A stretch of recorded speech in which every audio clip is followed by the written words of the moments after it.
नमो भगवते वासुदेवाय। ओम नमो भगवते वासुदेवाय। ओम नमो भगवते वासुदेवाय। हरे कृष्णा। सभी भक्तों को सादर प्रणाम। श्रीमद् भागवतम महापुराण सत्रों की श्रृंखला में आज सत्र 467 467 में सभी भक्तों का स्वागत है। हम सभी श्रीमद् भागवतम महापुराण को अंतर्राष्ट्रीय कृष्ण भावनामृत संघ के संस्थापक आचार्य कृष्ण कृपामूर्ति श्री श्रीमद् अभय चरणारविंद भक्ति वेदांत स्वामी श्रील प्रभुपाद की पुस्तक के माध्यम से उसके तात्पर्यों के प्रकाश में श्रवण और पठन करने का भक्तों के साथ प्रयास करें। जैसा कि सत्रों का प्रारूप है, वर्तमान विषय वस्तु का संक्षिप्त अवलोकन, तत्पश्चात मंगलाचरण और उसके बाद एक एक श्लोक का वाचन अनुवाद श्रील प्रभुपाद के तात्पर्य के मार्गदर्शन में जीवन के लिए सारग्राही आचरण करने युक्त बिंदुओं को मनन करते हुए हम सभी आगे बढ़े। वर्तमान विषय वस्तु के संदर्भ में आज के सत्र में हम सभी स्कंद 10 अध्याय 5 नंद महाराज तथा वसुदेव की भेंट, जिसमें 32 श्लोक है, जो संभवतः आज अध्याय 5 के लिए अंतिम सत्र रहेगा, इसको श्रवण करने का प्रयास करेंगे और इसकी समाप्ति पर स्कंद 10 से श्रवण किए गए समग्र श्लोकों की संख्या 242 हो जाएगी। पूरे श्रीमद् भागवतम से अब तक के श्रवण किए गए श्लोकों की संख्या 8452 8452 हो जाएगी। जैसा कि हम सबको स्मरण है, नंद महाराज ने वसुदेव से कृष्ण की प्राप्ति के पश्चात अपनी प्रसन्नता, बालक के लिए शुभ जात कर्म संस्कार और समस्त व्रजवासियों के आशीर्वंदन एवं आयोजन पर ब्राह्मणों के, गायों के सामर्थ्य को, संसाधन को और उन्नत करते हुए अत्यंत धूमधाम से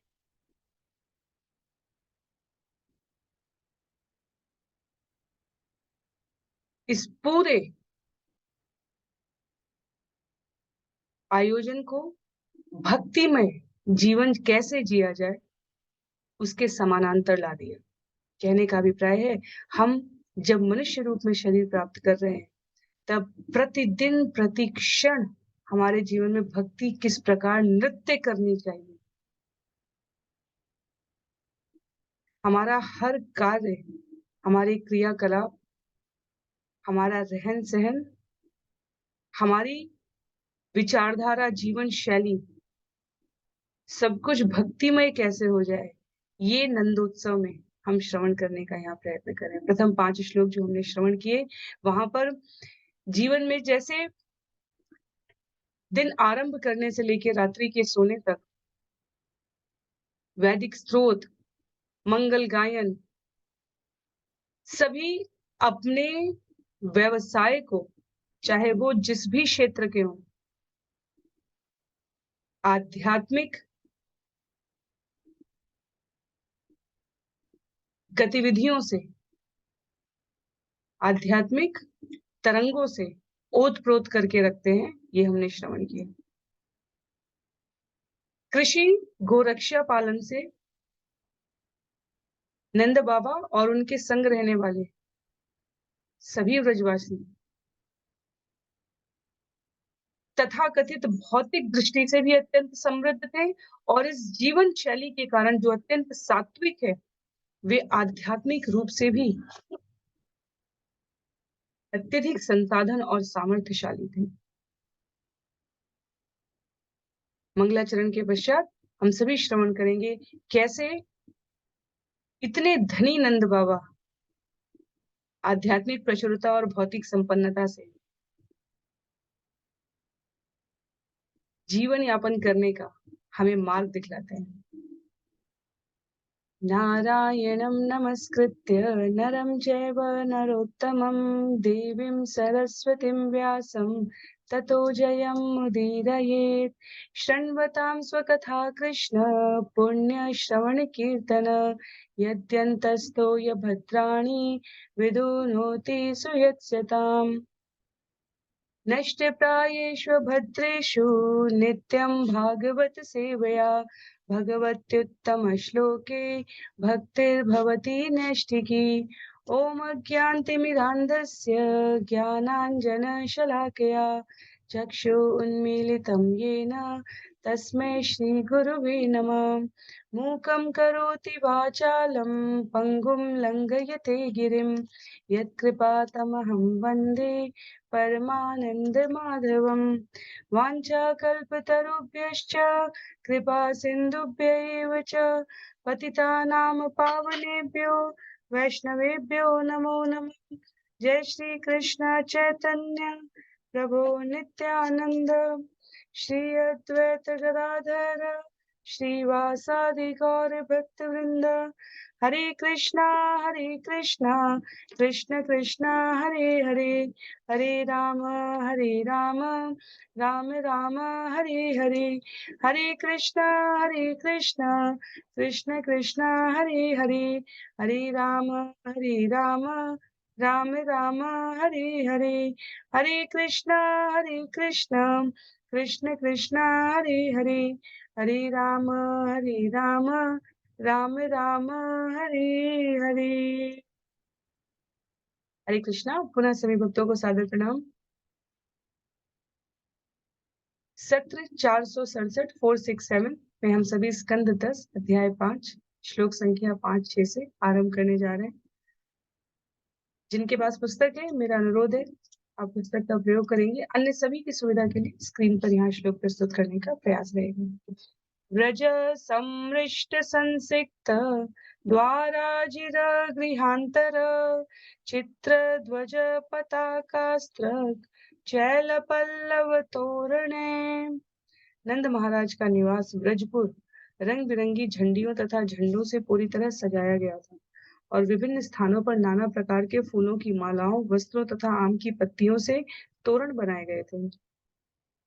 आंगन, सड़कों के पास के दरवाजे तथा घरों के कमरों के भीतर की सारी वस्तुएं अच्छी तरह से झाड़ बुहार कर पानी से धोई गई थी। सनातन धर्म संस्कृति ऐसी है, प्रतिदिन उत्सव है। हमारे यहाँ जन्म से लेकर मृत्यु तक के आयोजन में और जीवन के विभिन्न स्तरों पर प्रत्येक स्तर पर देखा जाए तो आयोजन ही आयोजन है। और उन आयोजन को जब भी हम अपने दिनचर्या में भी देखते हैं, सामान्य रूप से भी देखते हैं, तो सबसे पहले वो स्वच्छता से आरंभ होता है। अपने इन बाह्य रंग बिरंगी झंडियों और झंडों से, विभिन्न प्रकार के फूलों की मालाओं से, वस्त्र और आम की पत्तियों के तोरण से, ये विभिन्न साज सामग्री भक्ति में विभिन्न तत्वों को प्रतिबिंबित करती है। जीवन प्रकृति के संग में रहने से कभी नीरस नहीं होता, ये हम सबका अनुभव है। प्रकृति की विविधता हमें वास्तव में इस जगत की विविधता को, लोगों के स्वभाव को आत्मसात करने में सशक्त बनाती है। आंगन, सड़क के पास के दरवाजे, घर के कमरे के भीतर की सारी वस्तुएं झाड़ बुहार कर पानी से धोना, ये हमें बिल्कुल एक व्यवहारिक क्रिया मात्र लगती है। और आचार्य कहते हैं इसका अर्थ है कि जब भी हम इन कार्यों को संपादित करते हैं, हम वास्तव में अपने आप को, मन के दर्पण को, हृदय के विचारों को इन बाह्य गतिविधियों के माध्यम से स्वच्छ, सुंदर और सुलभ बनाकर आमंत्रित करते हैं अपने जीवन की शुभता को। तो ये कहने के लिए मालाएं, वस्त्र, आमतौर हर उत्सव में, हर आयोजन में इनका प्रयोग प्रकृति की जीव के प्रति जो सदाशयता है उसको व्यक्त करने के लिए।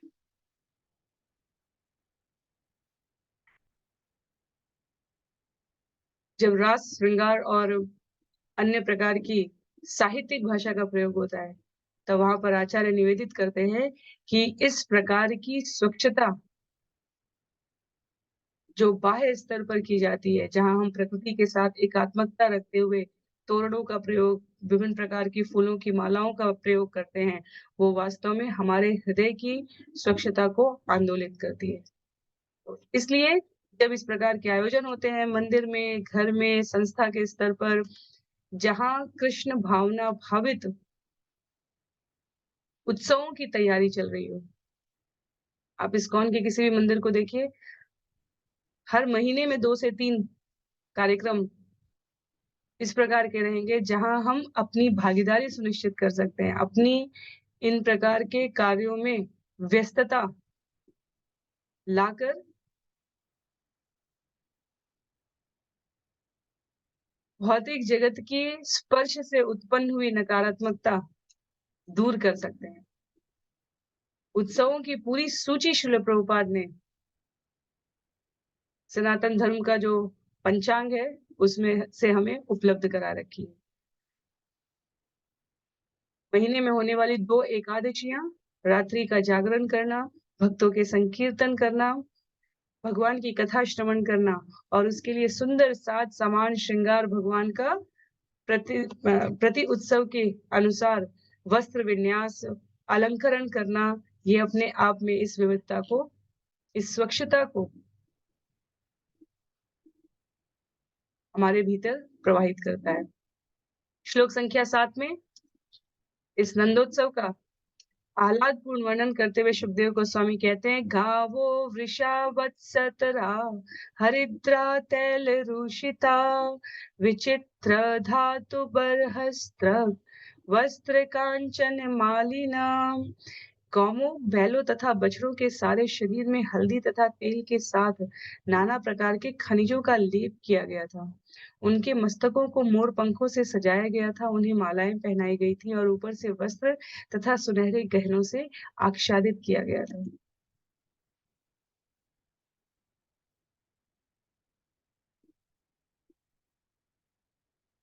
समृद्धता का ये परिचय है, जहां गाय, बैल और बछड़ों को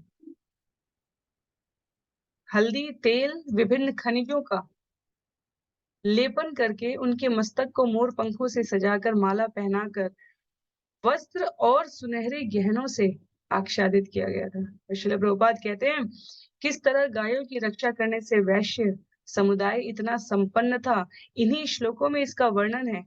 हम कल्पना भी नहीं कर सकते कि गाय, बैल और बछड़ों की इतने सुंदर ढंग से देखभाल की जाती रही हो। वस्त्र और बहुमूल्य गहनों से सजाने का अर्थ है कि वे कितने सुखी थे। जब हम सभी स्कंद 1 में श्रवण करते हैं महाराज युधिष्ठिर का शासनकाल, तो वहां पर भी इसका उल्लेख है कि गाय इतनी सुखी थी उस जीवन काल में कि उनके दूध से गोचर की जो भूमि है वो सिक्त हो जाती थी। सर्वत्र दुग्ध, जैसे पानी अभी दिखता है वैसे दुग्ध दुग्ध से सिक्त भूमि उपस्थित थी। तो वैदिक जीवन शैली अपने आप में सभी समस्याओं का वास्तव में निदान है।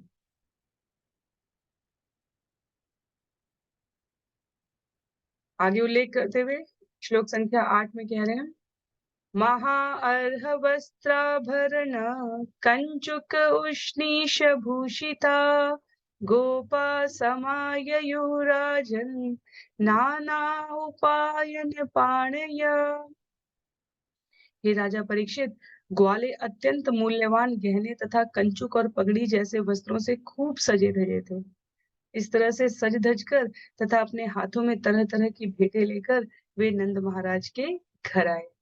तो जो खेती में लगे हुए, जो कृषि की उपज से, गायों की सुरक्षा से जीवन यापन करने वाले जीव हैं, उनके बीच कितनी समरसता है, प्रसन्नता है। पुत्र नंद बाबा के घर में हुआ है और उत्सव पूरा समुदाय मना रहा है। अत्यंत मूल्यवान गहने, कंचुक, पगड़ी जैसे वस्त्र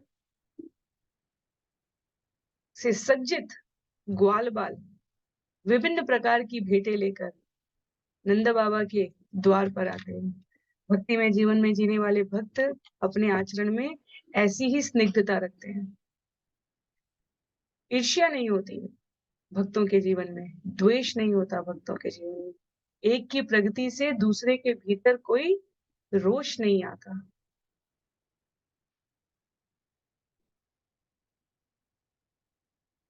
स्वयं को स्वस्थ रखने के लिए शारीरिक, मानसिक, सामाजिक रूप से, आर्थिक रूप से और अन्यों की प्रसन्नता को बनाए रखने के लिए ये तत्व जीवन में बहुत आवश्यक है। मानव सभ्यता का वो सुअवसर जो केवल इन तत्वों के अभाव में, ईर्ष्या, द्वेष और रोष, इन तत्वों के अभाव में यदि देखने का हमें अवसर प्राप्त करना है तो नंदोत्सव हमें वो झलक दिखा रहा है। श्लोक संख्या 9 में कहते हैं, रूप्यश्चकर्ण्यमुदिता यशोदाया सुतोद्भवम् आत्मानं भूषयां चक्रु वस्त्राकल्पाञ्चनादिभिः। गोपियां यह सुनकर अत्यधिक प्रसन्न थी कि माता यशोदा ने पुत्र को जन्म दिया है। अतः वे उपयुक्त वस्त्रों, गहनों, काजल आदि से अपने को सजाने लगे। भक्त स्वयं को सर्वश्रेष्ठ रूप में भगवान के सामने प्रकट करता है। इसीलिए कई बार हम वर्तमान में इस प्रकार के आक्षेप को सुनते हैं कि मंदिर में गए और वहां सभी ऐसे लग रहे थे जैसे आभूषणों की दुकान हो, या माताओं के लिए, या इतना दिखावा क्यों। वास्तव में भगवान के समक्ष अपने भरसक प्रयास से हमें सुंदर, सुव्यवस्थित, स्वच्छ, शीलयुक्त होकर जाना चाहिए। जिस प्रकार इस भौतिक जगत में हम किसी महत्वपूर्ण व्यक्ति से मिलने जाएं, किसी महत्वपूर्ण आयोजन में जाएं, तो हम अपने आप को अपने सर्वश्रेष्ठ स्तर पर प्रदर्शित करते हुए जाना चाहते हैं। पर भौतिक जगत की गतिविधियां आध्यात्मिक जगत की गतिविधियों का विकृत रूप है। जो सभी ऐश्वर्यों के स्वामी भगवान हैं, वो जब अन्यों के दर्शन के लिए प्रस्तुत किए जाएं, तब भी सर्वश्रेष्ठ तरीके से सज्जित होने चाहिए। और जब अन्य साधक, भक्त, सामान्य जीव उनके दर्शन करने के लिए जाएं, तब उन्हें अपने सर्वश्रेष्ठ स्वरूप में होना चाहिए। किसी भी देश काल खंड में, सनातन संस्कृति में जब मंदिर का वैभव बढ़ा है, धार्मिक संस्थाओं का वैभव बढ़ा है, तब सामान्य प्रजा भी खुशहाल रही है। और जब जब मंदिर के वैभव को तिरस्कृत किया गया, त्यक्त किया गया, तब वो सूचक था शासक की मानसिक प्रवृत्ति का, कि वो ऐसा शासक जो मंदिर की सुव्यवस्थाओं के लिए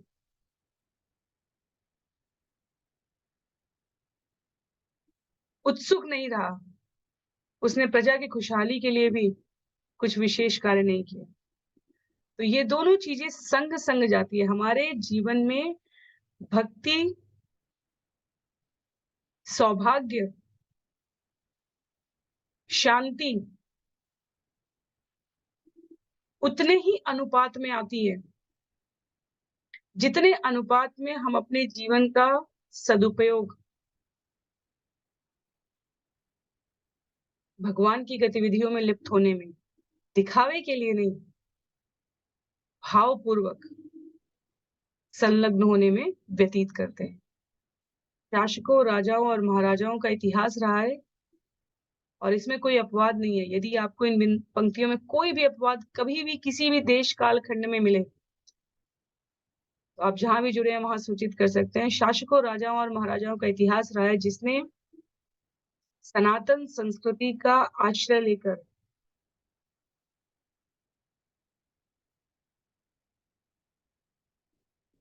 भगवान के मंदिरों के निर्माण में, वैदिक संस्कृति के आयोजनों में जितना प्रयास किया है, जितने उत्साह से भाग लिया है, उस देश काल खंड के साम्राज्य के इतिहास में उतनी संपन्नता रही है, प्रजा उतनी खुशहाल रही है और शासक ने उतना भरपूर जीवन व्यतीत किया है। दरिद्र मानसिकता वाले, दरिद्र भौतिक रूप से नहीं कहा जा रहा है, दरिद्र मानसिकता वाले व्यक्ति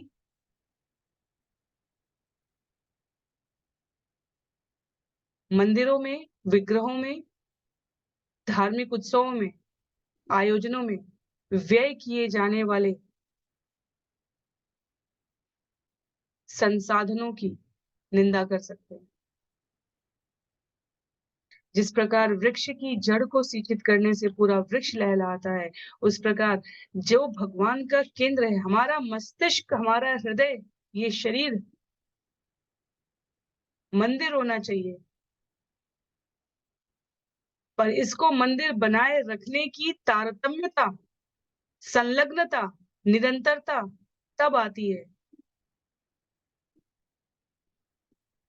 जब हमारे आसपास का परिवेश भी उतना ही भक्तिमय हो। तो भगवान के मंदिर में खड़े अर्चा विग्रह कोई मूक प्रतिमाएं नहीं रहे हैं सनातन संस्कृति में। ये सूचक है, ये मार्गदर्शक है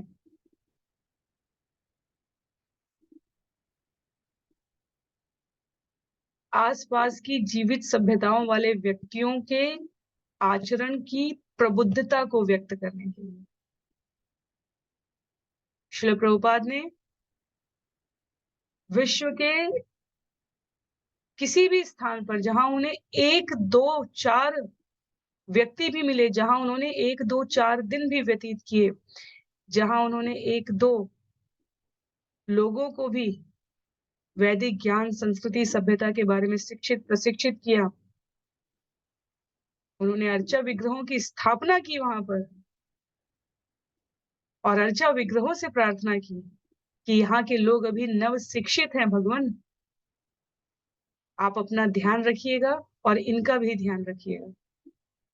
एक नहीं, दो नहीं, ऐसे कई मंदिरों के उदाहरण हैं जो इस्कॉन के सेंटर के आरंभिक दिनों की गाथा जब हम श्रील प्रभुपाद लीलामृत में सुनते हैं, श्रील प्रभुपाद के शिष्यों से सुनते हैं, स्वयं उन नव शिक्षित भक्तों से सुनते हैं जो अपने जीवन काल में केवल अर्चा विग्रहों के संग श्रील प्रभुपाद की बात को यथारूप मानकर जीवन यापन किए और आज शेष भारतीय समुदाय से, शरीर रूप से वो भारतीय नहीं है, पर शेष भारतीय समुदाय से अधिक भाव से, ज्ञान युक्त आचरण से अन्यों का भी मार्गदर्शन कर रहे हैं इस मार्ग पर। कहने का आशय ये है, हमारा प्रतिदिन का जीवन, हमारे प्रतिदिन के व्यवहार आचरण, हमारे प्रतिदिन की व्यस्तता ये सुनिश्चित करने के लिए होनी चाहिए कि हम भगवत भक्ति के कार्यों में इन विविध प्रकार के रंगों से, ये पुष्पों का रंग, ये तोरणों का रंग, ये झंडियों का रंग, ये गौ ब्राह्मण बछड़े ग्वाल बाल माताओं गोपियों का साज श्रृंगार, ये ग्वाल बालों का भेंट लेकर आना किसी न किसी रूप में उपस्थित रहना चाहिए हमारे जीवन में।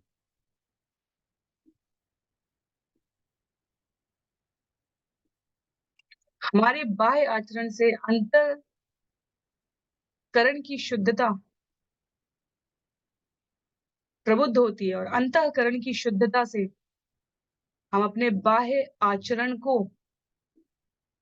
और पुष्ट करते हैं। तो दोनों परस्पर संबंधी हैं। उत्सवों का आयोजन यथारूप में प्रतिदिन नहीं संभव है, तो प्रति सप्ताह में एक बार अपने शुभ चिंतकों को, मित्रों को, संबंधियों को 1, 2, 4, 10, 20 अपनी अपनी सामर्थ्य के अनुसार, घर में भगवान की मूर्ति है, घर में भगवान का विग्रह है, घर में भगवान की फोटो है, घर में भगवत गीता है, श्रीमद् भागवतम है, सप्ताह का एक बार का आयोजन 30 मिनट का आयोजन, 1 घंटे का आयोजन। केवल सामान्य करताल से लेकर हारमोनियम, मृदंग, जिस प्रकार का भी वाद्य, अगर कोई वाद्य नहीं तो केवल अपने मुख से अपने शुभचिंतकों को आमंत्रित करने का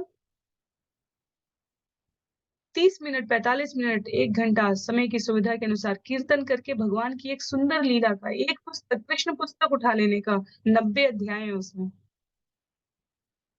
लगभग 2 साल लग जाएंगे यदि प्रत्येक सप्ताह भी एक आयोजन करने का हम समीकरण रखें।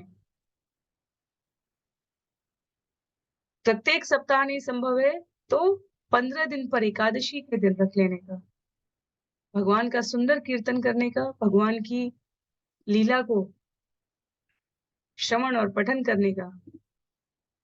जो अपनी सुविधा के अनुसार संभव हो वो आगंतुकों में प्रसाद वितरण करने का। हमारा इतना प्रयास मात्र हमें भक्ति के मार्ग पर आगे बढ़ने के लिए समुचित मार्गदर्शन देगा। इसलिए राजाओं, महाराजाओं, संपन्न सामान्य व्यक्तियों द्वारा सभी के जीवन में उत्सव केंद्र में रहे, क्योंकि प्रतिदिन का जीवन तो यूं ही व्यतीत हो ही रहा है। पर यदि हम नंद बाबा की तरह उस भाव को धारण करें, बाह्य भौतिक समृद्धि यदि नहीं संभव है तो उस भाव को धारण करें और अपनी प्रतिबद्धता सुनिश्चित करें।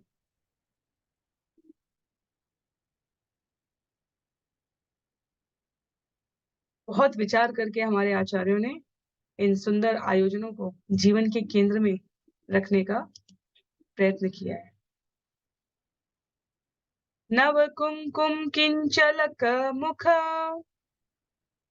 नव कुमकुम किंजलक मुख, पंकज भूतय बलि भी त्वरितम जग्मु, पृथु श्रोण्य चलत कुचा। अपने कमल जैसे असाधारण सुंदर मुखों को केसर तथा नव विकसित कुमकुम से अलंकृत करके गोपियां अपने हाथों में भेंटे लेकर माता यशोदा के घर के लिए तेजी से चल पड़ी। प्राकृतिक सौंदर्य के कारण उनके नितंब बड़े बड़े थे तथा तेजी से चलने के कारण उनके बड़े बड़े स्तन हिल रहे थे। तो जीवन में सौंदर्य भक्ति को समर्पित होना चाहिए, जीवन में संपन्नता भक्ति को समर्पित होना चाहिए। तब जितने प्रकार के हमें अवसाद, नकारात्मकता, जीवन का उद्देश्य नहीं स्पष्ट है, इस पर अलग अलग सेमिनार, गोष्ठियां और कैंप आयोजन हो रहे हैं वर्तमान समय में। क्यों? क्योंकि हम अपनी मूल प्रवृत्ति से भटक गए हैं। पर इस पर अधिक चिंतन करने की आवश्यकता नहीं है। क्यों भटक गए हैं, कैसे भटक गए हैं, अधिक चिंतन की आवश्यकता है कैसे इस पर वापस आए। ये सरल प्रयास जो जीवन शैली हमारे आचार्यों ने, हमारे वैष्णव समुदाय ने, श्रील प्रभुपाद ने, पूर्ववर्ती आचार्यों की परंपराओं ने प्रदान की है, केवल उसका अंश मात्र पालन भी हमें सभी प्रकार की इन मानसिक व्याधियों से दूर कर सकता है। शारीरिक व्याधियों से बहुत कष्ट होता है, बहुत कष्ट, पर मानसिक व्याधियां स्वस्थ शरीर को भी कष्टमय बना सकती हैं। और मानसिक व्याधियों को दूर करने का उपाय शारीरिक व्याधियों से अत्यधिक कठिन है। तो ये जो व्यवहारिक जीवन है, श्रील प्रभुपाद लिखते हैं, ये जो प्राकृतिक जीवन है, जो सहज सौंदर्य, चाहे वो स्त्रियों के शरीर के संबंध में हो या पुरुषों के व्यक्त रूप में, श्रील प्रभुपाद द्वारा यहाँ लिखा जा रहा है कि प्राकृतिक सौंदर्य, प्राकृतिक जीवन भौतिक समृद्धि पर कभी भी निर्भर नहीं रहा। ऐसी बहुत सारी जातियां हैं, ऐसी बहुत सारी सभ्यताएं हैं जहां पुष्पों का श्रृंगार होता है, जो जंगली फूल मिलते हैं, जो जंगली वृक्ष मिलते हैं, जो जंगली पेड़ मिलते हैं। इसलिए जीवन के किसी भी स्तर में भाव को प्रमुखता दी गई है। कोई बहुत धनी व्यक्ति हो, वो आपको आमंत्रित करे अपने घर पे और वो बहुत सारे खाने पीने के सामान आपके सामने रख दे और फिर कहे जो कुछ भी तुम पा रहे हो उसका श्रेय मुझे है। खाने की सामग्रियां उपलब्ध है, पर क्या उन भोज्य पदार्थों को स्वीकार करने में हमें आनंद, हमें तृप्ति का अनुभव होगा? नहीं होगा, क्योंकि सामने वाले व्यक्ति का भाव अहंकार से पोषित है। और वहीं यदि कोई अपने घर आमंत्रित करे, स्वच्छ, शुद्ध, सात्विक, सामान्य भोजन रखा हो और वो विनम्रता से, प्रसन्नता से कहे, आप आए, आप इसको प्रसाद को लेंगे, हमें बहुत अच्छा लगेगा, आपसे पुनः मिलेंगे, इस प्रकार के सुंदर शब्दों का प्रयोग करें, वहां हमें तृप्ति मिलती है। तो भाव की प्रबुद्धता, हमारा पूरा समाज भाव दर्शन से संयुक्त होकर भक्ति को पूर्ण करता है। सेवा भाव जिसे हम कहते हैं, वो क्यों कर रहे हैं, किसकी कर रहे हैं और उससे हमें क्या प्राप्त होगा, भक्ति हमें ये सिखाती है। तो माताएं,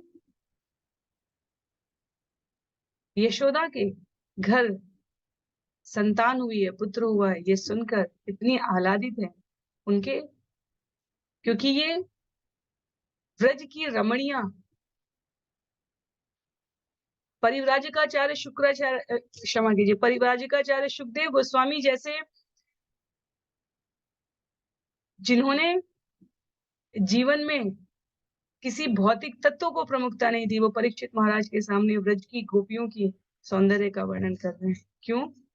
क्योंकि ये चलती फिरती वो रमणियां हैं जो भक्ति के विभिन्न तत्वों को दर्शित करती हैं। श्लोक संख्या 11 में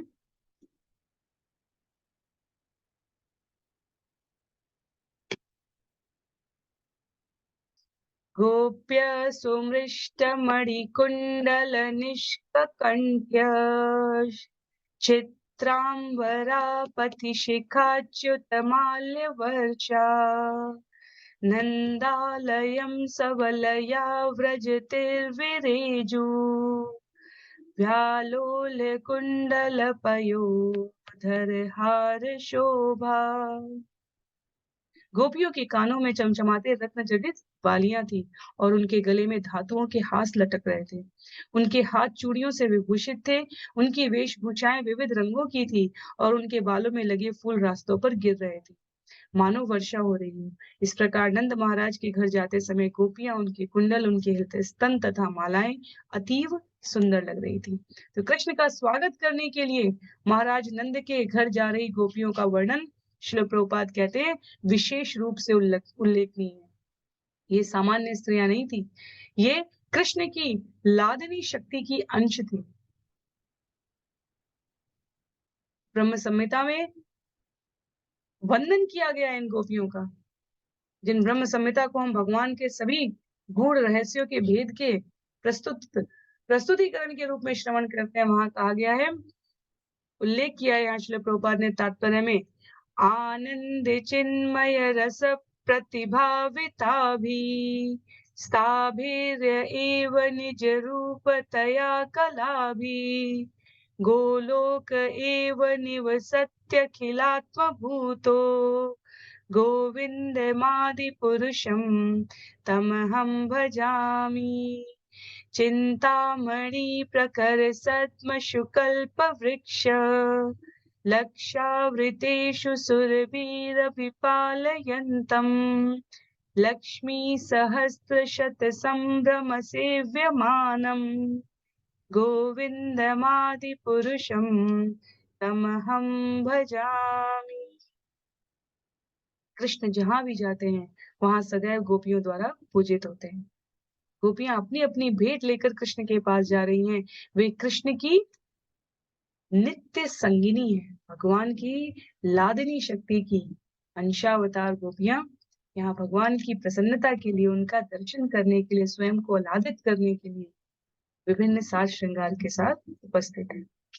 ता आशीष प्रयुज्याना चिरं पाहीति बालके हरिद्राचूर्ण तैलाद्भि सिंचन्त्य अजनम उच्चगु। ग्वालों की पत्नियों तथा पुत्रियों ने नवजात शिशु कृष्ण को आशीर्वाद देते हुए कहा, आप व्रज के राजा बने और यहाँ के सारे निवासियों का दीर्घ काल तक पालन करें। उन्होंने अजन्या भगवान पर हल्दी तेल तथा जल का मिश्रण छिड़का और प्रार्थनाएं की।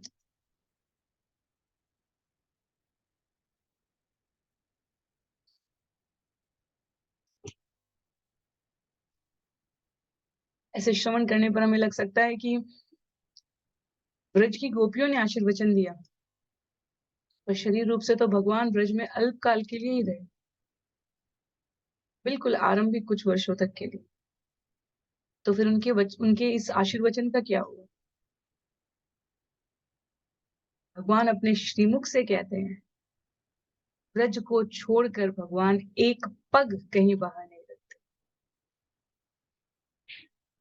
जो भगवान हमें मथुरा जाते हुए दिखते हैं, द्वारका जाते हुए दिखते हैं, वो तो इस जगत की परित्राणाय साधुनाय विनाशाय च दुष्कृताम संकल्प की पूर्ति करने के लिए जा रहे हैं। पर भगवान का हृदय, भगवान का चित्त सदैव ब्रज में निवास करते हैं। भगवान ब्रज के बाहर एक पग नहीं रखते। इसमें संशय करने की आवश्यकता नहीं है कि गोपियों ने आशीर्वचन दिया और भगवान तो इतने शीघ्रता से चले गए। जब हम केवल कथा सुनेंगे तो हमें ये भ्रम हो सकता है, पर जब हम तत्व को साथ में लेकर आते हैं, भगवत तत्व को, तब हमें इसमें कोई दुविधा नहीं होती। अवाद्यन्त विचित्राणि वादित्राणि महोत्सवे कृष्णे विश्वेश्वरे अनन्ते नंदस्य व्रजमागते। चूंकि अब सर्वव्यापी संपूर्ण ब्रह्मांड के स्वामी अनंत भगवान श्री कृष्ण महाराज नंद की पुरी में पदार्पण कर चुके थे, अतएव इस महान उत्सव के उपलक्ष्य में नाना प्रकार के वाद्य यंत्र बजाए गए। इस भौतिक जगत में किसी को एक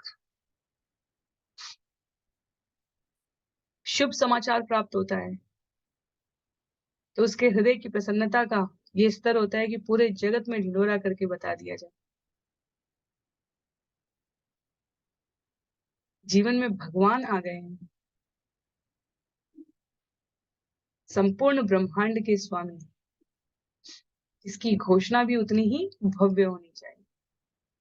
तो ये महान उत्सव के उपलक्ष्य में नाना प्रकार के वाद्य यंत्रों का प्रयोग कहने का अभिप्राय है हमारे जीवन में जब भक्ति प्रवेश करे तब जीवन की हर गतिविधि से ये दृष्टिगोचर होना चाहिए। हमारे खान पान, रहन सहन, वाचन, व्यवहार, कार्य, क्रियाकलाप, सब में ये नाना प्रकार के वाद्य यंत्र हैं हमारे जीवन के, जो इस घोषणा को दूर दूर तक पहुंचा रहे कि वहां कहीं एक भक्त रहता है, वहां कहीं एक भक्त भगवत भक्ति में निमग्न रहता है।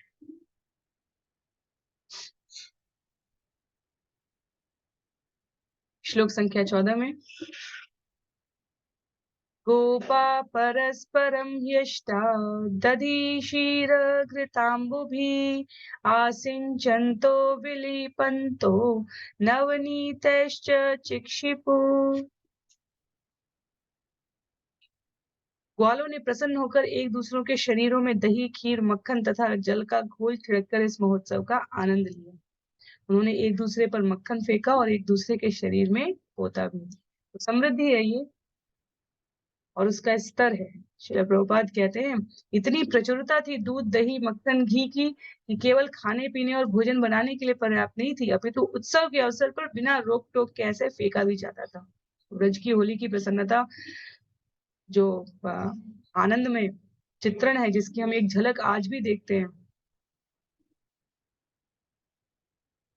उसका स्तर इतना उन्नत था कि उसके लिए अलग से हमारे गोस्वामी आचार्यों ने जो पुस्तक में वर्णन किया है, जिन फलों को, जिन दुग्ध की सामग्रियों को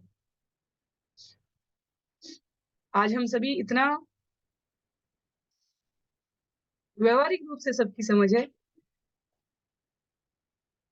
मूल्यवान समझते हैं, महंगा समझते हैं, वो इतनी प्रचुरता में था कि वो उत्सव के आयोजन पर एक दूसरे के लिए बिना किसी रोक टोक के प्रयोग किया जा रहा था। और इसका परिणाम था कि लोग प्राकृतिक ढंग से स्वस्थ रहते थे। प्रकृति के संग इस प्रकार का जीवन कृष्ण भावनामृत तरीके से बिताने। श्लोक संख्या 15 और 16 में नंदो महामनातेभ्य वासोलंकार गोधनम सूतमागध वंदिभ्य येन्ये विद्योपजीविनः तैस्ते कामे अधीनात्मा यथोचितम् अपूजयत् विष्णु आराधनार्थाय स्वपुत्रस्य उदयाय च। उदार चेता महाराज नंद ने भगवान विष्णु को प्रसन्न करने के लिए ग्वालों को वस्त्र आभूषण तथा गायें दान में दी। इस तरह उन्होंने अपने पुत्र की दशा को सभी प्रकार से संवारा। उन्होंने सूतों, मागधों, बंदी जनों तथा अन्य वृत्ति वाले लोगों को उनकी शैक्षिक योग्यता के अनुसार दान दिया और हर एक की इच्छाओं को तुष्ट किया। अपने उत्साह को, अपने उल्लास को जीवन में जो हमारे पास है केवल वही हम अन्यों को वितरित कर सकते हैं। सामान्य रूप से यदि देखा जाए तो इसमें कोई तर्क कुतर्क अपवाद की आवश्यकता नहीं है सोचने की। एक सामान्य रूप में जो हमारे पास है आवश्यकता पर वही हम अन्यों को वितरण कर सकते हैं। नंद बाबा के पास प्रसन्नता थी, नंद बाबा के पास भक्ति थी, नंद बाबा के पास ये उल्लास का अवसर था, उन्होंने इसे सभी में वितरित कर दिया। श्रील प्रभुपाद कहते हैं तात्पर्य में, भौतिकतावादी जीवन कभी भी बुद्धिमान व्यक्ति के लक्ष्य में नहीं आता। जीवन का चरम लक्ष्य भगवान को प्रसन्न करने का है और उस प्रसन्नता को साधते साधते मनुष्य भौतिक रूप से भी समृद्ध हो जाएगा, इसमें कोई संशय नहीं। पर उद्देश्य भौतिक समृद्धि के साथ शुरू करेंगे तो शायद जीवन पूरा हो जाए, पर हम भौतिक समृद्धि का असली अर्थ न समझ पाने की दशा में अपने इस मूल्यवान जीवन को भी नष्ट कर देते हैं। पर उद्देश्य, जीवन का लक्ष्य यदि आध्यात्मिक समृद्धि से आरंभ होता है तो योग क्षेमम वहाम्यहम भगवान के इस वचन का विश्वास करने वाले जीवों में क्रमशः भौतिक समृद्धि भी जितनी आवश्यकता के अनुसार है, क्योंकि लक्ष्य भौतिक समृद्धि नहीं है, आवश्यकता भौतिक समृद्धि हो सकता है। जीवन का लक्ष्य आध्यात्मिक समृद्धि होना चाहिए। भौतिक समृद्धि हमारी आवश्यकता है, आध्यात्मिक समृद्धि हमारे जीवन का लक्ष्य होना चाहिए। और हम वर्तमान में भ्रमित हो जाते हैं, हम आध्यात्मिक समृद्धि को भौतिक समृद्धि के स्थान पर रख के भौतिक समृद्धि को लक्ष्य बना लेते हैं और जितनी आवश्यकता मात्र हो केवल उतना अध्यात्म में अपने आप को संलग्न करते हैं, अवसर अवसर के अनुसार। आस्तिक है हम, नास्तिक नहीं है, ये सिद्ध करने के लिए बस घर में कुछ अच्छा समाचार, कुछ अच्छे कार्यक्रम है तो अगरबत्ती, टीका, रोरी, रक्षा, बहुत अधिक भाव आया तो मंदिर चले जाते हैं आज, इस प्रकार के। तो ये आवश्यकताएं पूरी करने वाली बात हुई, ये लक्ष्य नहीं हुआ। इस्कॉन का जो एक मिशन विजन का स्टेटमेंट होता है, जो डायलॉग होता है, जो पंक्ति है, उसमें आध्यात्मिक जीवन हमारा लक्ष्य होना चाहिए, हर गतिविधि में इंगित होना चाहिए। भौतिक समृद्धि आवश्यकता होनी चाहिए। हम इसे उल्टा करके रखते हैं, भौतिक समृद्धि को लक्ष्य बना लेते हैं अपने सारे प्रयासों में और कहीं कहीं कुछ कुछ आध्यात्मिक कार्य करके अपने आप को, और वो आध्यात्मिक भी नहीं होते हैं, वो कर्मकांड से अधिक प्रेरित होते हैं, क्योंकि उससे हमारी बुद्धि की स्पष्टता नहीं आती कि जीवन क्यों मिला है, क्या करना चाहिए, कैसे करना चाहिए। ये अंतर हमें स्पष्ट रखना है। यहाँ नंद बाबा के पूरे व्रजवासियों के इस मंगलमय वातावरण में की जाने वाली गतिविधियों से हमें इसके दर्शन हो रहे हैं। श्लोक संख्या 17 में तो आवश्यकता और लक्ष्य, इनका स्थान नहीं बदलना चाहिए। लक्ष्य आध्यात्मिक समृद्धि है, भौतिक समृद्धि उतनी जितने में हम अपने लक्ष्य को प्राप्त कर सके, उतनी पर्याप्त होनी चाहिए। जब जीवन में इस प्रकार का संतोष आता है, वास्तव में जब हम लक्ष्य के प्रति केंद्रित हैं तो आवश्यकताएं ऐसा कोई उदाहरण नहीं है किसी भक्त का जिसकी भगवान ने पूरी ना की हो। ऐसा कोई उदाहरण नहीं है। यदि हम अपने पूरे सत्यनिष्ठ भाव, आचरण और व्यवहार से आध्यात्मिक लक्ष्य की ओर बढ़ रहे हैं, ऐसा कोई उदाहरण नहीं है जहां भगवान भौतिक समृद्धि को पूरा नहीं करते, आवश्यकता को पूरा नहीं करते। कोई अपवाद नहीं मिलेगा। भक्त के जीवन में आध्यात्मिक लक्ष्य प्राप्त करते करते ये स्पष्टता आ चुकी होती है कि भौतिक आवश्यकताओं की पूर्ति कितनी चाहिए और निश्चित रूप से भगवान उसे पूरा करते हैं। लक्ष्य आध्यात्म होना चाहिए, लक्ष्य भौतिक नहीं होना चाहिए। मनुष्य जीवन का ये सबसे बड़ा सदुपयोग है। श्लोक संख्या 17 में रोहिणी च महाभागा नंद गोपाभिनंदिता व्यचरत दिव्यवासस्त्र कंठाभरण भूषिता। बलदेव की माता अति भाग्यशालिनी रोहिणी नंद महाराज तथा यशोदा द्वारा अभिनंदित हुई। उन्होंने भी शानदार वस्त्र पहन रखे थे और गले के हार, माला तथा अन्य गहनों से अपने को सजा रखा था। वे उस उत्सव में अतिथि स्त्रियों का स्वागत करने के लिए इधर उधर आ जा रही थी। बलदेव का स्थान हमारे आदि गुरु के रूप में है। सामर्थ्य, जो आध्यात्मिक शक्ति है, वो बलराम है। और उस शक्ति को धारण करने वाली माता रोहिणी कितनी तेजपूर्ण होंगी, इसकी हम सिर्फ कल्पना कर सकते हैं। तो कृष्ण और बलराम दोनों का एक साथ पालन पोषण करने का सौभाग्य प्राप्त करने वाली माता रोहिणी को शास्त्रों में महाभागा कहा गया। इतनी सौभाग्यशाली है।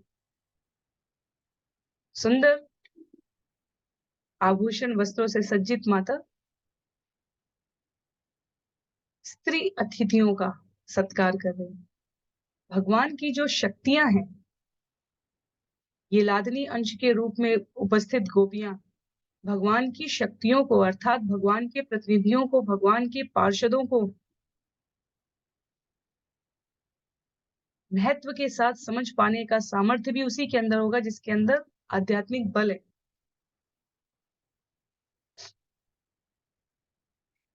अन्यथा दुर्योधन और शिशुपाल की तरह विदुर और युधिष्ठिर जैसे भगवान के प्रतिनिधि पार्षद जीवन में बने रहेंगे, तब भी व्यक्ति उनका आदर नहीं कर पाएगा, सत्कार नहीं कर पाएगा, क्योंकि वो सामर्थ्य नहीं है, वो बल नहीं है, वो तेज नहीं है। माता रोहिणी का सौभाग्य यहाँ पर हमें दर्शन कराता है उस तेज को धारण करने वाले व्यक्ति का जीवन कैसा होता है। श्लोक संख्या 18 में ततारम्भ्य व्रज सर्व समृद्धिमान हरे निवास आत्मगुणे रमा क्रीणम अभूत नृप। ये महाराज परीक्षित, नंद महाराज का घर पूर्ण पुरुषोत्तम भगवान तथा उनके दिव्य गुणों का शाश्वत धाम। फलतः उसमें समस्त संपदाओं का ऐश्वर्य सदैव निहित है। फिर भी कृष्ण के आविर्भाव के दिन से ही वह घर देवी लक्ष्मी की क्रीड़ास्थली बन गया। भगवान ने योग माया को ब्रजमंडल में प्रवेश कराया है, वो स्थान पहले ही सभी ऐश्वर्यों से निहित है। और भगवान के आविर्भाव के दिन से माता लक्ष्मी कहाँ उपस्थित रहती है? जहाँ भगवान उपस्थित है। जीव लक्ष्मी की सेवा करना चाहता है और आचार्य भक्ति के दर्शन में स्पष्ट करते हैं, लक्ष्मी अकेले निवास नहीं करती। लक्ष्मी चंचला अवश्य कही गई है, पर वो भगवान के श्री चरणों में है। ये स्त्री के रूप में उनकी महिमा को कमतर करने के लिए शास्त्रों का दर्शन नहीं प्रस्तुत करता है। ये ऐश्वर्य का स्रोत कहाँ है, उसको चिन्हित कराता है। जहां नारायण की सेवा है, वहां लक्ष्मी निश्चित रूप से निवास करेंगी। ये हमारे जीवन का विश्वास शास्त्रों में पूरे प्रकाश के साथ बताया गया। भौतिक जगत और आध्यात्मिक जगत का ये दूसरा अंतर है। ये लक्ष्मी की सेवा के लिए अपने आप को सुबह से लेकर रात्रि तक प्रयासरत रखता है। इसमें कुछ गलत नहीं है, ये कोई निंदा नहीं है, ये कोई दोषारोपण नहीं है। ये जब आचार्यों द्वारा ये वक्तव्य दिए जाते हैं, मैं तो केवल पुनरावृत्ति करने का यहाँ प्रयास कर रही हूँ, उसको पुनः प्रस्तुत करने का। इसे हमें नकारात्मक रूप में नहीं लेना चाहिए, इस पर हमें चिंतन करना चाहिए। जहां भगवान निवास करते हैं वहां श्री निश्चित रूप से उपस्थित रहेंगे।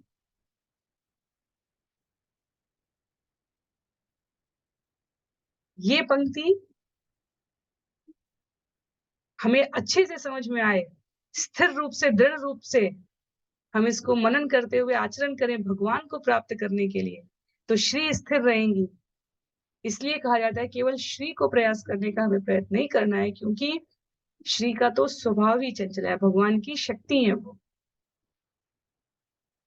और उनका आश्रय, उनका निवास भगवान की उपस्थिति में रहे। कृष्ण के धाम में लिखा है, यहाँ पर श्रील प्रभुपाद ने, लाखों लक्ष्मियां सेवन करती हैं। कृष्ण जहां भी जाते हैं लक्ष्मी जी उनके साथ साथ जाती हैं, और समस्त लक्ष्मियों में सर्व प्रमुख है श्रीमती राधा रानी।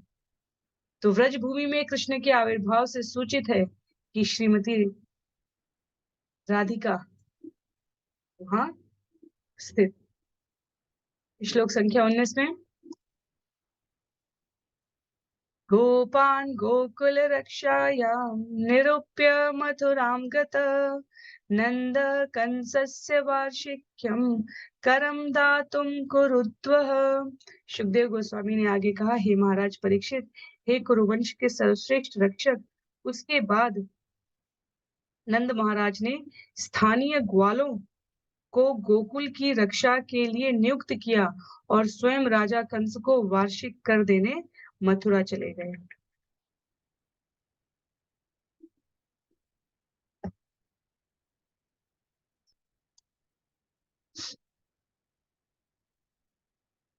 अध्याय का नाम है नंद महाराज और वसुदेव की भेंट, और उसकी यहाँ पर अभी जो प्रस्तुति है वो आरंभ हो रही है।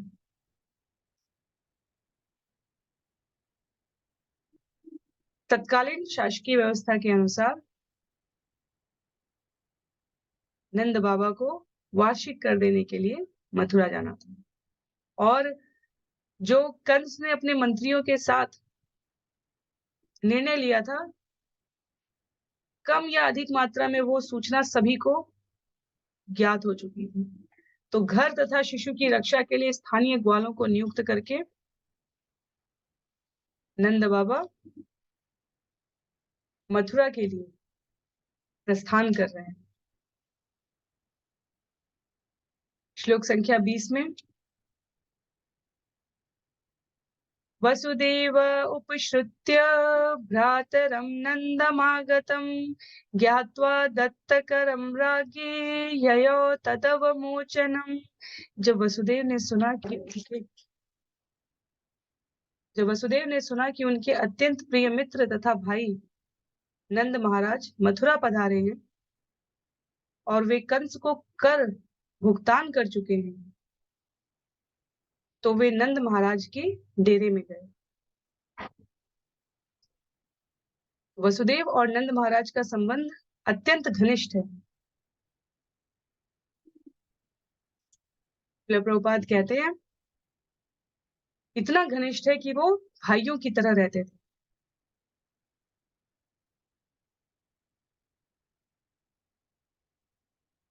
तात्पर्य में श्रीपाद मध्वाचार्य जी की टिप्पणियों को प्रस्तुत करते हुए श्रील प्रभुपाद उल्लिखित करते हैं,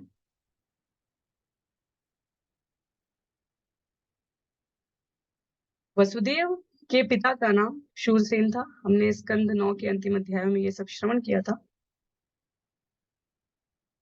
शूरसेन ने समयांतर पर जिस वैश्य कन्या से विवाह किया है उससे नंद महाराज उत्पन्न हुए। तो एक प्रकार से एक ही पिता से नंद बाबा और वसुदेव दोनों का जन्म हुआ है। इसलिए यहाँ पर कहा गया है इतने घनिष्ठ संबंध में थे कि वे वास्तव में भ्रातृ सम ही थे।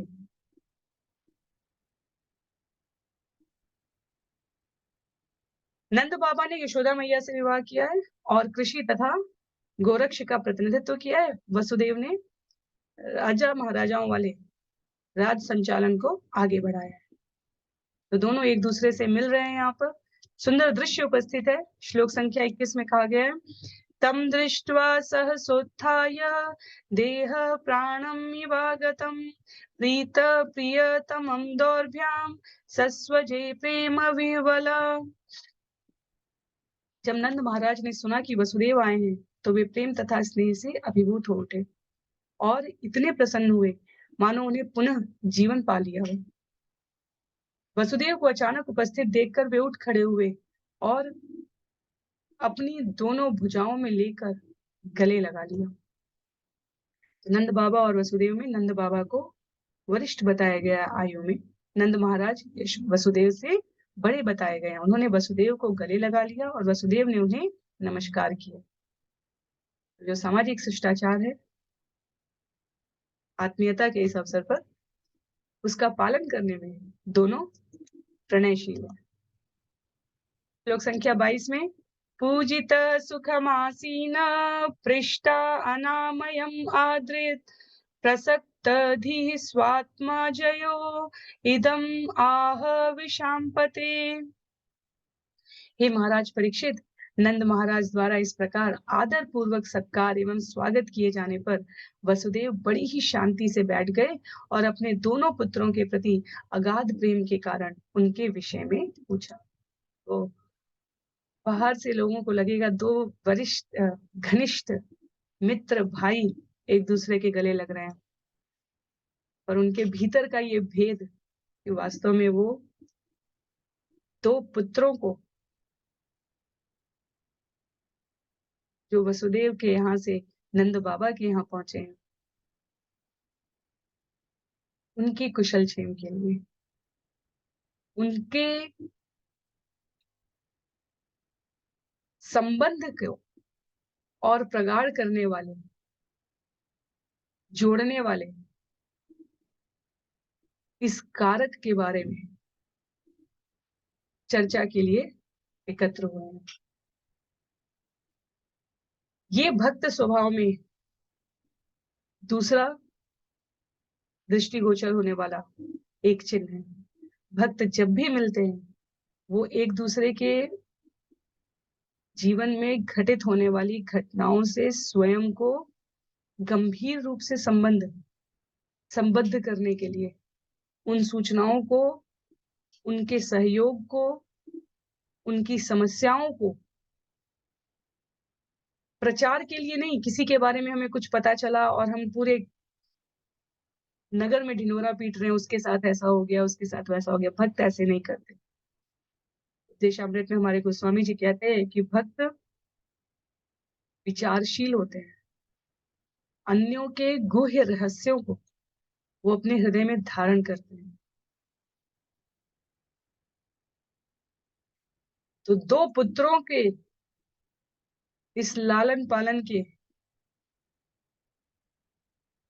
कार्य को कितनी तत्परता से दो गंभीर मित्रों ने, भाइयों ने सुरक्षित और सुव्यवस्थित तरीके से निर्वहन करने का जो मार्ग अपनाया है, जो गंभीरता होनी चाहिए ऐसे गुह्य कार्यों को करने के लिए, वो यहाँ पर दृश्यमान है। श्लोक संख्या 23 में दिष्टया भ्रातः प्रवस्यस इदानीम प्रजस्यते प्रजाशाया निवृत्तस्य प्रजा यत् संपद्यत। मेरे भाई नंद महाराज, इस वृद्धावस्था में भी आपका कोई पुत्र न था और आप निराश हो चुके थे। अतः अब जबकि आपको पुत्र प्राप्त हुआ है तो यह अत्यधिक सौभाग्य का लक्षण है। तो वसुदेव द्वारा नंद महाराज को ये कहा जा रहा है।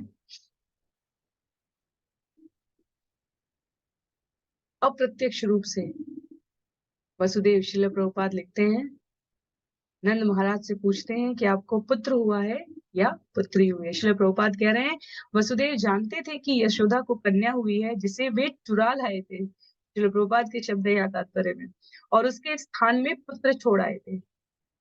ये बहुत बड़ा रहस्य था और वसुदेव जानना चाहते थे कि नंद महाराज को पहले से इसका भान है अथवा नहीं। किंतु अब पूछने पर उन्हें पूर्ण विश्वास हो गया कि कृष्ण जन्म तथा यशोदा की देख रेख में उन्हें छोड़े जाने का रहस्य अब भी गुप्त है। तो इससे किसी प्रकार का उन्हें खतरा नहीं था, क्योंकि इसका अर्थ हुआ कि कंस को भी नहीं पता है कि इसके पहले क्या हो चुका है। श्लोक संख्या 24 में कहते हैं, दिष्ट्या संसाचक्रे अस्मिन् वर्तमानः पुनः भव उपलब्धो भवानद्य दुर्लभम प्रियदर्शनम। यह मेरा सौभाग्य ही है कि मैं आपके दर्शन कर रहा हूँ। इस अवसर को प्राप्त करके मुझे ऐसा लग रहा है मानो मैंने फिर से जन्म लिया हो। इस जगत में उपस्थित रहकर भी मनुष्य के लिए अपने घनिष्ठ मित्रों तथा प्रिय संबंधियों से मिल पाना अत्यंत कठिन होता है।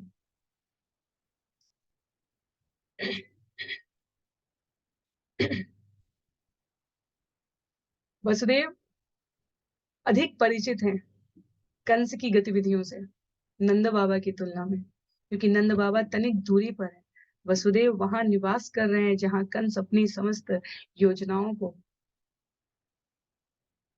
मूर्तिमान करने के लिए प्रयत्न कर रहा है। इसलिए संकेत दे रहे हैं वसुदेव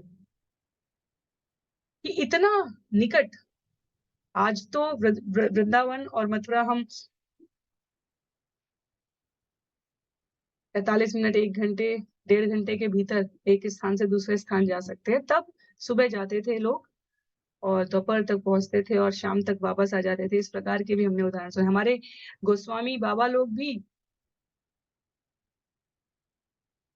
विग्रहों के लिए कुछ अधिक भव्य लेना हो तो मथुरा शहर की तरफ मथुरा में जाकर लेकर आते थे। सुबह जाते थे, शाम तक सब खरीद के चले आते थे। तो वसुदेव बता रहे हैं कि इतना निकट है व्रज और मथुरा, पर फिर भी घनिष्ठ मित्रों और प्रिय संबंधियों से मिल पाना कितना कठिन हो जाता है स्थितियों के कारण। तो हमें भी व्यवहार रूप में ये पता है। उसका उल्लेख यहाँ पर वसुदेव द्वारा किया जा रहा है। श्लोक संख्या 25 में, नैकत्र प्रिय संवास सुहृदाम चित्र कर्मण ओघे न व्यूह माना प्लवानाम स्रोतसो यथा। लकड़ी के फट्टे और छड़ियां एक साथ रुकने में असमर्थ होने से नदी के लहरों के वेग से बहा लिए जाते हैं। इसी तरह हम अपने मित्रों तथा संबंधियों से घनिष्ठ संबंध रखते हुए भी अपने नाना प्रकार के विगत कर्मों तथा काल की लहरों के कारण एक साथ रहने में असमर्थ होते हैं।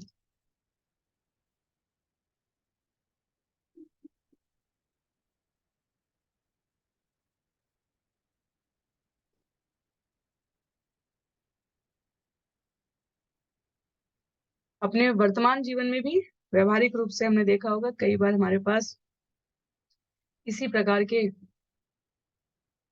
वक्तव्य होते हैं जब हम दीर्घ काल से, कोई हमारी स्मृति में हो सकता है, संबंधी, मित्र, घनिष्ठ व्यक्ति, पर हम उससे मिल नहीं पाते हैं।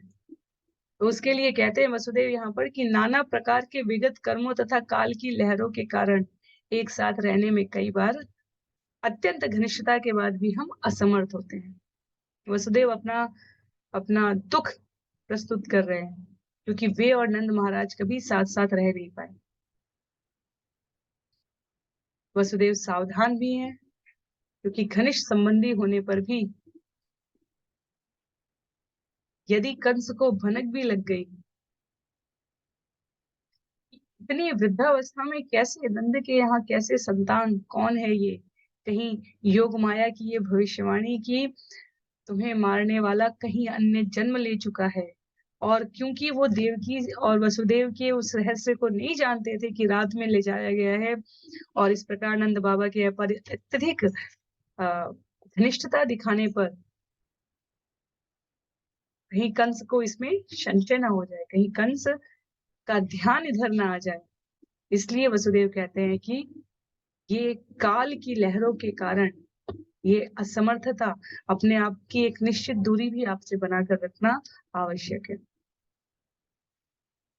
श्लोक संख्या 26 में कच्चित पशव्यम निरुजम भूर्यम भूत्रण विरुधम बृहद्वनम तदधुना यत्र सेत्वं सुहृद तत। हे मित्र नंद महाराज, आप जिस स्थान में रह रहे हैं, क्या वहां का जंगल पशुओं गौओं के लिए अनुकूल है? आशा है कि वहां रोग या कोई असुविधा नहीं होगी। वह स्थान जल घास तथा अन्य पौधों से भरा पूरा होगा। तो वसुदेव सुनिश्चित करना चाह रहे हैं कि उनके दोनों पुत्रों के लालन पालन के लिए अनुकूल परिस्थितियां है कि नहीं। तो क्योंकि नंद महाराज और अन्य ब्रजवासियों का जीवन गौओं की रक्षा से, गौओं के पालन से व्यतीत हो रहा है, तो इसका अर्थ है जंगल, घास, जल, पर्याप्त चरागाह, ये सब स्थान उपस्थित है कि नहीं। यदि जानवर सुखी हैं, श्रील प्रभुपाद लिखते हैं, तो प्रचुर संपन्नता स्वतः ही मनुष्यों को विभिन्न वस्तुओं के रूप में प्राप्त होती रहेगी और वे अपना जीवन सुखमय तरीके से व्यतीत कर सके। श्लोक संख्या 27 में भ्राता मम सुत कच्चित् मात्रा स भवद्व्रजे तातं भवन्तं मन्वानो भवद्भ्याम उपलालिता। आप तथा यशोदा देवी के द्वारा पाले जाने के कारण मेरा पुत्र बलदेव आप दोनों को अपना माता पिता मानता तो है ना? वह आपके घर में अपनी असली माता रोहिणी के साथ शांति पूर्वक रह रहा है ना? तो बलदेव के लिए सुनिश्चित कर रहे हैं वसुदेव की रोहिणी वहां निवास कर रही थी, और कहने के लिए वो रोहिणी का पुत्र है, पर मुझे पता है कि आप दोनों भी उसके लालन पालन में उतना ही भाग लेते हैं, तो वो आप दोनों को भी सम्यक सम्मान देता है ना? माता को कुछ अधिक त्रास तो नहीं देता, परेशान तो नहीं करता। वसुदेव उपस्थित नहीं है वहां पर शारीरिक रूप से, और इसलिए वो अपने आकुल मनोभाव को नंद महाराज से ये सूचना प्राप्त करके संतृप्त करने का प्रयास कर रहे हैं। श्लोक संख्या 28 में कहते हैं पुंस त्रिवर्गो विहित सोह्यदो यनुभावित न तेषु क्लिश्यमानेषु त्रिवर्गो अर्थाय कल्पते। जब किसी के मित्र तथा संबंधीगण अपने अपने पदों पर ठीक तरह से बने रहते हैं, तो वैदिक साहित्य में उल्लिखित उनके धर्म, अर्थ तथा काम फलप्रद, लाभप्रद होते हैं। अन्यथा मित्रों तथा संबंधियों के क्लेशग्रस्त होने पर इन तीनों से कोई सुख नहीं मिल पाता। तो मनुष्य एक सामाजिक प्राणी है, और जहां भी किंचित व्यवहारिक गुण उपस्थित होंगे, वहां यदि हमारा कोई संबंधी किसी प्रकार के कष्ट में है, तो हम भी अपने जीवन के सुख का पूर्ण अनुभव नहीं कर सकते। हमारा ध्यान, हमारी चिंता, हमारा विचार उनसे संबंधित ही रहेगा। और इसलिए वसुदेव नंद महाराज से कह रहे हैं, पत्नी, संतान सब कुछ होने पर भी वे अपने कर्तव्य को पूरी तत्परता से नहीं निभा पा रहे हैं, और इस प्रयास में उन्होंने नंद बाबा और यशोदा मैया को भी किंचित पीड़ित ही किया है, क्योंकि रोहिणी वहां निवास कर रही है। कहते हैं नंद बाबा से वसुदेव कि मैंने आपको मित्रों और संबंधियों के क्लेशग्रस्त होने पर इन तीनों से कोई सुख नहीं मिलता, धर्म, अर्थ और काम से। मैंने अपने प्रारब्ध से प्राप्त इस अवसर को आपके संग सम्मिलित कर लिया है, अर्थात आप भी इसमें भागीदार हो गए हैं। मेरी इस अव्यवस्था में आपको भी सम्मिलित होना पड़ रहा है।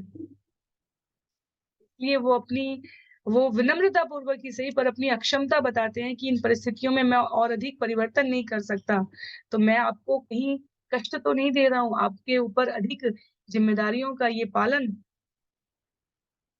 कर करता हुआ आपका ये आचरण कहीं मेरी वजह से आपको दुखी तो नहीं कर रहा है? नंद महाराज उत्तर देंगे, श्री नंद उवाच अहो ते देवकी पुत्रा कंसेन बहवो हता एका वशिष्ठा वर्जा कन्या सापि दिवं गता। नंद महाराज ने कहा, हाय, राजा कंस ने देवकी से उत्पन्न तुम्हारे अनेक बालकों को मार डाला और तुम्हारी संतानों में सबसे छोटी एक कन्या स्वर्ग लोक को चली गई। तो नंद महाराज का ये कथन श्रील प्रभुपाद तात्पर्य में कहते हैं, जब वसुदेव नंद महाराज से ये जानते हैं कि कृष्ण के जन्म तथा यशोदा की कन्या से उनके बदले जाने का रहस्य अभी भी खुला नहीं है, तो वे समझ गए, वो प्रसन्न हो गए कि सब कुछ ठीक से चले गए। क्योंकि यहाँ पर नंद बाबा कह रहे हैं कि वसुदेव की सबसे छोटी संतान उनकी पुत्री स्वर्गलोक चली गई। तो नंद महाराज ने इंगित किया है, उनके इस वक्तव्य से वसुदेव को ये संकेत मिल गया कि नंद बाबा को ज्ञात नहीं है कि कन्या यशोदा से जन्मी है और वसुदेव ने उसे कृष्ण से बदल दिया है। तो वसुदेव की समस्त शंकाओं का यहाँ निराकरण हो रहा है। कहने का अभिप्राय है कि उन्हें स्पष्ट है कि नंद बाबा और यशोदा मैया कृष्ण का और रोहिणी के पुत्र बलराम का निस्वार्थ भाव से पालन कर रहे हैं। श्लोक संख्या 30 में, नूनम ह्य अदृष्टनिष्ठ अयम अदृष्ट परमो जन अदृष्टम आत्मनः तत्वम यो वेद न समूह्यति। प्रत्येक व्यक्ति निश्चय ही प्रारब्ध द्वारा नियंत्रित होता है, क्योंकि उसी से मनुष्य के सकाम कर्मों के फल निर्धारित होते हैं। दूसरे शब्दों में, अदृष्ट प्रारब्ध के कारण ही मनुष्य को पुत्र या पुत्री प्राप्त होती है, और जब पुत्र या पुत्री नहीं रहते तो वह भी अदृष्ट प्रारब्ध के ही कारण होता है। प्रारब्ध ही हर एक का अनंतिम नियंत्रक है। जो इसे जानता है वह कभी मोहग्रस्त नहीं होता। तो हमारे पूर्ववर्ती कर्म हमारा प्रारब्ध बनाते हैं। आचार्य कहते हैं हमारे वर्तमान कर्म हमारे भावी प्रारब्ध को बना रहे हैं, जिसे हम भाग्य कहते हैं, देव का विधान कहते हैं।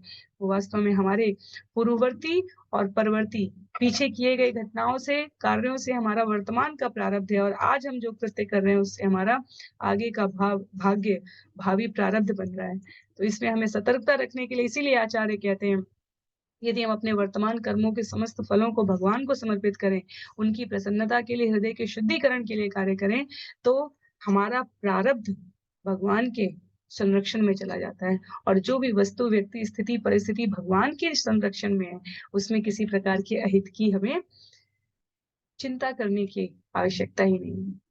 यहाँ जो पंक्ति कही गई है, नंद महाराज वसुदेव को ढांढस बंधाते हुए कहते हैं, प्रारब्ध अंततो गत्वा उत्तरदायी है वसुदेव, आप अपने आप को दुखी न करें कि कंस द्वारा आपकी संतान मारी गई है, या आपकी अंतिम संतान जो स्वर्ग लोक चली गई है, आप इसको अदृष्ट प्रारब्ध का कारण माने। तो भक्त अपने जीवन में होने वाली प्रतिकूल परिस्थिति और घटना को में भी इसलिए भगवान को दोष नहीं देता।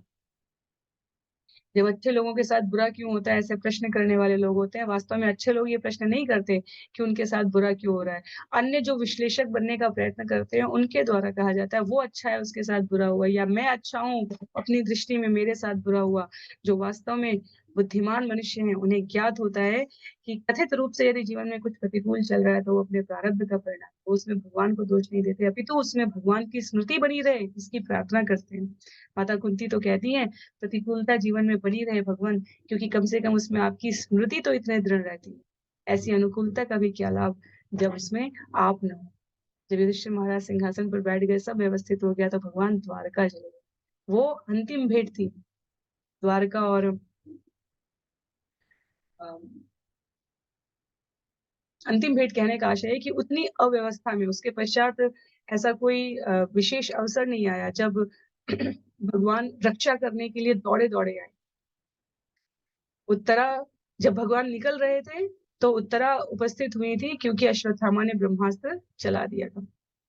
और उत्तरा के गर्भ की रक्षा करके परीक्षित महाराज ने जन्म लिया है और कुछ समय तक भगवान ने कुंती महारानी ने वहां सुंदर प्रार्थना निवेदित की है। तो प्रतिकूलता में स्मरण रखना भी भक्त अपना सौभाग्य समझता है, ऐसी प्रतिकूलता का भी वो स्वागत करता है। इसलिए यहाँ प्रारब्ध को बताकर नंद बाबा वसुदेव को कोई दोष नहीं दे रहे हैं, अभी तो वो कह रहे हैं कि हमें ऐसी परिस्थितियों में भी कितने संयमित रहने की आवश्यकता है। श्लोक संख्या 31 में श्री वसुदेव उवाच करो वे वार्षिको दत्तो राज्ञे दृष्ट्वा वयं च नेह स्थेयं बहुतिथं सन्त्युत्पाताश्च गोकुले। वसुदेव ने नंद महाराज से कहा, मेरे भाई, अब तो आपने कंस को वार्षिक कर चुका दिया है। वसुदेव ने नंद महाराज से कहा, मेरे भाई, अब तो आपने कंस को वार्षिक कर चुका दिया है और मुझसे भी भेंट कर ली है, अतः इस स्थान पर अब अधिक दिन मत रुको। गोकुल लौट जाना बेहतर है, क्योंकि मैं जानता हूँ कि वहां कुछ उपद्रव हो सकते हैं। कंस की जो योजनाएं हैं उससे वसुदेव अनभिज्ञ नहीं है। उन्हें ज्ञात है कि नवजात शिशुओं को मारने का मंत्रियों की सलाह पर जो नियुक्त प्रतिनिधि हैं कंस के, उनके द्वारा ये प्रयास अब आरंभ कर दिया जाएगा। और इसलिए नंद महाराज को सूचित करते हैं कि आपका यहाँ अधिक दिन तक रहना उचित नहीं है, आप गोकुल वापस जाएं। आप वहां दो शिशु हैं और उनकी व्यवस्था, उनकी सुरक्षा के लिए आप यहाँ से प्रस्थान। अंतिम श्लोक है इस अध्याय का, जहाँ कह रहे हैं सुखदेव गोस्वामी, श्री शुक उवाच इति नंदादयो गोपा प्रोक्तास्ते शौरिणा ययु अनुभिः अनडुत्युक्ते तम अनुगाप्य गोकुलम। सुखदेव गोस्वामी ने कहा, जब वसुदेव ने नंद महाराज को इस प्रकार सलाह दी तो नंद महाराज तथा उनके संगी ग्वालों ने वसुदेव से अनुमति ली। अपनी अपनी गाड़ियों में बैल जोते और सवार होकर गोकुल के लिए वे प्रस्थान कर। इस प्रकार भक्ति श्रीमद् भागवतम के 10वें स्कंद के अंतर्गत नंद महाराज तथा वसुदेव की भेंट नामक 5वें अध्याय के भक्ति वेदांत तात्पर्य पूर्ण हुए। तो अध्याय यहाँ पर समाप्त हो रहा है। किंचित अधिक समय लिया आज। सुंदर श्लोक है, भावमयी इनकी प्रस्तुति है। श्रील प्रभुपाद के तात्पर्यों में हम जो श्रवण करें उसे अपने जीवन में, अपने कार्यों से, अपने व्यवहार से, अपने आचरण से संबद्ध कर सके, ये हमारा प्रयत्न होना चाहिए। तब वो हमारे चित्त में दृढ़ हो जाता है, स्थिर हो जाता है। किसी भी प्रकार की संशय, आपत्ति, असहमति, टिप्पणी के लिए आप जहां भी जुड़े हैं वहां अपने विचार प्रेषित कर सकते हैं। परस्पर एक दूसरे के लिए हम सभी प्रार्थना करेंगे कि हम भगवान की भक्ति में अपने चित्त को दृढ़ कर सकें। इसकी भगवान हमें सद्बुद्धि दे, इसके लिए भगवान हमें उचित मार्गदर्शन, प्रोत्साहन प्रदान करें। श्रील प्रभुपाद की जय, श्रील गुरुदेव की जय, अनंत कोटि वैष्णव वृंद की जय, श्रीमद् भागवतम महापुराण की जय। हरे कृष्ण।